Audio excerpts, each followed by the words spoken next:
Welcome back guys. In today's video, we're delving into the online game BGMI. Subscribe to get this entertaining and informative videos. So, without further ado, let's jump right in.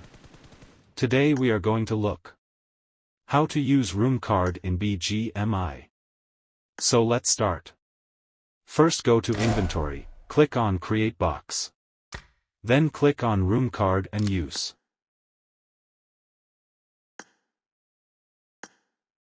Then come back and click on Map. Click on Room. Then click on Create Room and select the map. If you want password, then create it and click on Create Room. Thanks for watching. If you found this video helpful, give it a thumbs up and consider subscribing for more. Don't forget to check out our other videos.